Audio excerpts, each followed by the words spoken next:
now that we know that, Peter is in his bright timeline and Olivia's memories are really Olivia's memories, can we expect then the relationships going forward with Walter and with Astrid? And will they start to have memories? Will he be able to bring some of that out in them and get back to what he remembers?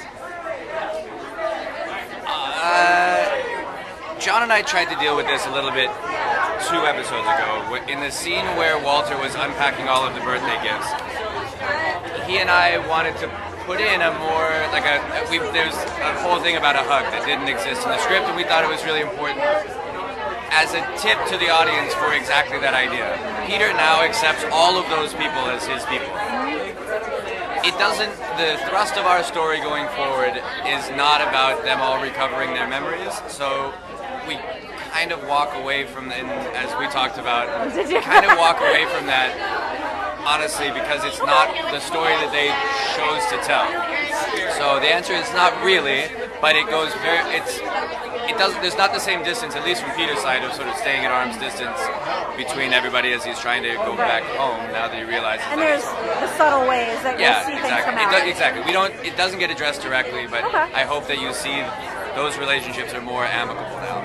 And with Lincoln choosing to stay on the other side, how does that affect the dynamic between the team?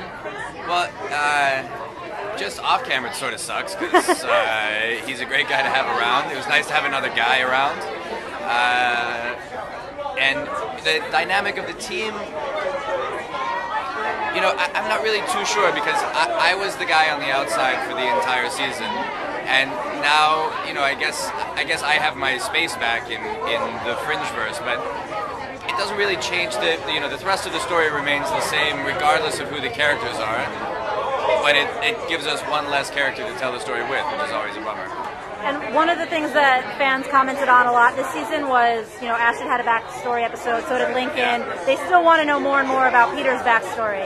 So are there things that you still have questions about that you want to see get explored on screen? Yes, but as I understand the character now, Peter is the device of the story rather than not to say that he's not a character in the story, but I don't think we're ever going to get into Peter's life. I think he's the MacGuffin of the Fringe universe.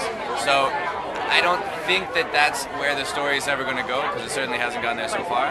And I think he's the thing that makes the story go. So I don't know that they really want to tell too much about the character in his previous life. And you're happy with that? Sometimes yes, sometimes no, but it is what it is. Okay, awesome. Well, thank you so much.